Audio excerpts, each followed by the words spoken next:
Guthierry Barbosa jumped ahead of Tommy Langenker, so that was the a little bit of an interruption there. We skipped one match. They may be waiting to start the Tommy Langenker match, but we have Ronaldo Jr. here out of Atos in the white gi and a big guard pull from Guthierry Barbosa in the blue gi out of Carlson Gracie. And there again, just like we saw with Tynan, incredible control of the pant grip, trading the pant grip for the knee, shin smashing over the leg so that you can free up that right hand to go to the collar or to go to the sleeve or wherever else you need to go. Kind of trades them back and forth. We're going to pull these guys back to the middle, make sure you don't mess up any of those grips, and very, very important.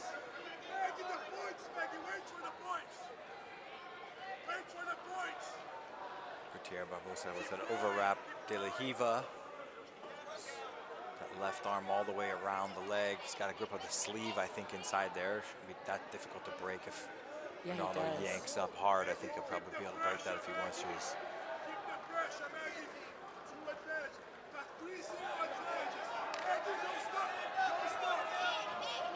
Yeah, very interesting control here on the sleeve with the left hand by Guthierry. Makes it really hard for Ronaldo to well, like we've been talking about, right? His side-to-side passing is very, very explosive. If you're going to go with someone like Ronaldo, you're going to want to slow him down, right? You have to slow him down. And then you can try to beat him on those intricate details, the small miscalculations, right? But if you are trying to keep up with Ronaldo, he is like a sports car, right? He's going. So it's very hard to catch him slipping because he's just so fast. And now he frees that sleeve grip and gets a sleeve grip of his own. Looking for some foot sweeps here at the edge of the mat. They're going to reset standing. So nothing on the scoreboard. We have 8:20 left. And both gentlemen still looking really fresh here. Interesting, we've seen a lot of this double collar grip today, both on the feet and while playing guard. And Guthierry not so quick to jump this time. So you may see, Ronaldo does a lot of foot sweeps. He likes playing a lot of judo, but beautiful guard as well, right? So right into this open guard position. And now it's Guthierry's turn to control those pant grips and start to staple down with the knee, just like Ronaldo was doing a moment ago. But that lapel on the right side that Ronaldo stuck his left foot on is very interesting, because it kind of starts to feel like a spider grip when someone puts their foot in your lapel like that, because it kind of controls your shoulder like a puppet in the same way. But what we normally don't see is the opposite foot coming across, right? That appears to be kind of risky because it can almost lead to like a leg drag or Toriano style. But if you can keep the slack tight, where Ronaldo's going to have the lapel so tight that his foot is going to be glued to it, then in that sense you can't pass because you have to drag yourself with the leg because he's attached to your lapel, right? Yeah, it creates a lot of space, space to get back to wherever you want with your right leg. Yep, but only if you keep the slack, right? If you lose the slack, you're gonna be Toriano pass. But now he's on the same side. So now his right foot's on the same side lapel rather than the left foot coming across. And he's gonna put in a little shallow lasso grip here with his left foot as well. And Guthierry in an interesting little like squatted position with his left hand across on the opposite pant leg. If he could get his right arm back a little bit, it looks like he's pulling a little bit, he could start to control Ronaldo's left leg and start to try to pass to the right side. But Ronaldo does a beautiful job of pulling him right into this single leg X, well, almost single leg X. His right foot is still outside. Yeah, that collar grip. The foot in the collar was the big problem there for Guthierry. But that is the risk here of the single leg X. Without the right leg inside of the X guard position, you can get yourself into a nice leg drag pass here. Guthierry almost in, but Ronaldo able to create enough space to recover here. Back to the left foot on the shoulder. Wow. Yeah, that was close. I mean, the knee, if the knee would have hit the floor, that would have been big trouble. Ronaldo did a good job to recover there. But that was a great level of composure and patience from Guthierry, because that foot in the collar grip can be very, very annoying. The foot in the lapel that he has again now on the right-hand side. But he waited for just enough space to drag that leg over when Ronaldo didn't fully have single leg X yet. He had his left foot on the hip, but his right foot was kind of dangling out after he removed it from the collar. Guthierry dragged it across, but now being a little more careful, right? And into 50-50. Forces him into 50-50, which is interesting. Yeah, Guthierry's going to try to roll. Yeah, he's going to try to come out to the back. There he goes. Wow, so this would be a sweep for Yeah, Ronaldo, so Ronaldo's going to get the 2. But if Guthierry comes back up, which he's looking to do right now, he would potentially change it into a 2 for himself. He should he could roll through. Guthierry he didn't. He could have rolled all the way through to 50-50 on top, but it's hard to say on these positions on the edges of the mat too. Now it's going to be. The score is not 3-0. The score is 2-0. Ronaldo has 2 for the sweep, and they have about 5.5 minutes left. Guthierry almost came on top in the end there. They were so close to going out of bounds, so that he opted to stay in the middle. He actually was almost in on a crab ride position too, almost very close to the back. But Ronaldo's posture and kind of like keeping Guthierry from climbing up to a standing position was pretty impressive. Yeah, he kept that grip of that underneath leg, and the posture was great. Most people would have been yanked back down. Panicking right? Sometimes. Yes.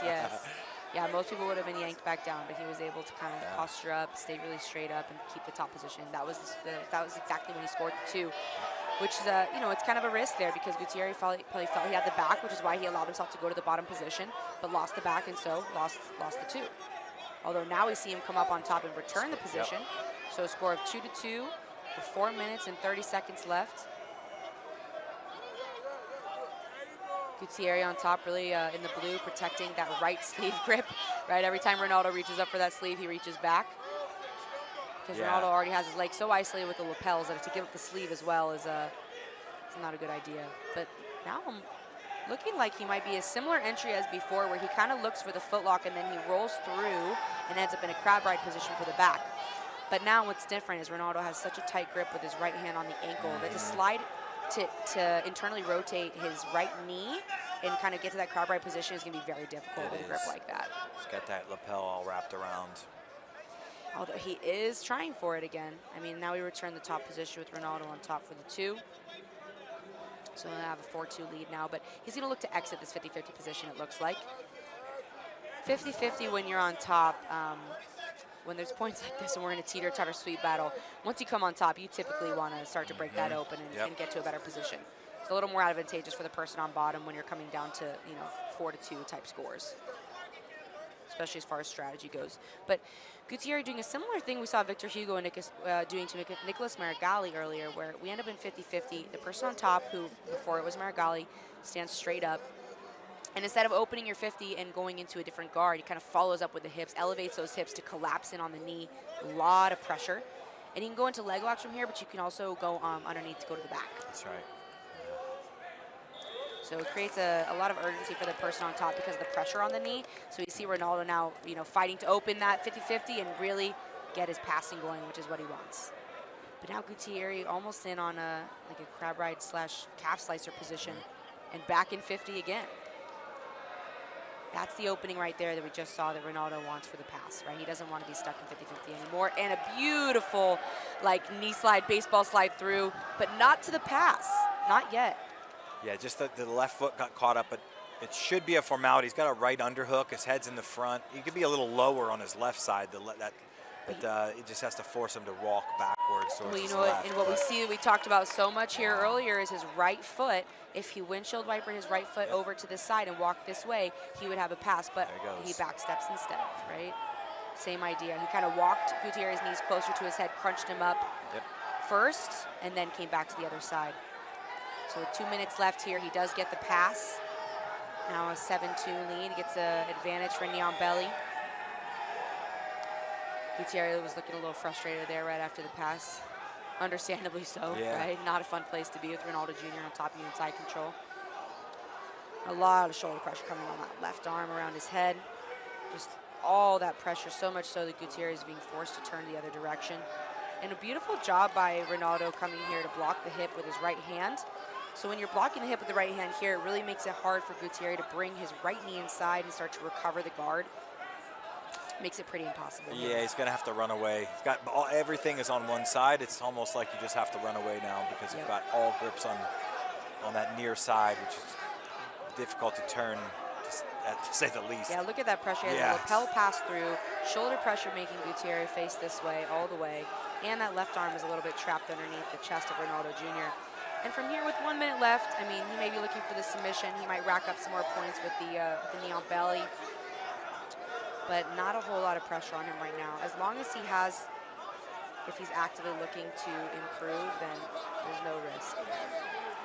And behind them, we do see Espen and we see Matthias Luna. So obviously there was a little bit of a switch up there with the match before, but they are ready and on deck. We'll be seeing them next here again, another match in the middleweight division today.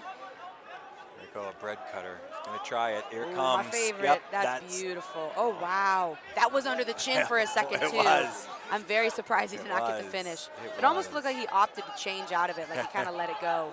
Because that was tight. That was under the neck, or that was under the chin. It was an interesting bread cutter, though. He used the lapel instead of the collar. Correct. He steps back. Right, could be looking potentially for a knee bar here, or just wants to stay on top and repass. We know Ronaldo always likes to go for the submission. Last final seconds here, looking for the back or the arm. And he'll finish with that 7-2 lead for advantages. Yeah, that was a really, really interesting match. And I don't know if the score even reflects how tough it was, right? Yeah, because absolutely. just at the end, he racked up some points, but for a long time, man, that was that really could have gone either way. And next up, we're going to have Matthias Luna versus Espen Matthias. Yes, right? Tommy Langenker. Tommy Langenker. I was thinking about Espen earlier. Tommy Langenker. Too many Matthias and Mateus. Matthias Luna versus Tommy Langenker here on map 3, elimination 2, 5-pound middleweight adults. Yes, Some replays of this amazing match here with that amazing stapling with the shin. And the sleeve grip, he was very insistent. Almost got him a foot sweep there on the edge of the mat too. Yeah. Seeing a lot of impressive grip battling today that's making or breaking a lot of these high-level fights. And it was very close. Guthierry was almost into that crab right position to the back, and even almost came up for the 2 on the edge there. But Ronaldo finished this exchange on top. They rolled through one more time. Yeah, that was very, very impressive. So now we have Tommy Langenker here on mat 3 versus Matthias Luna.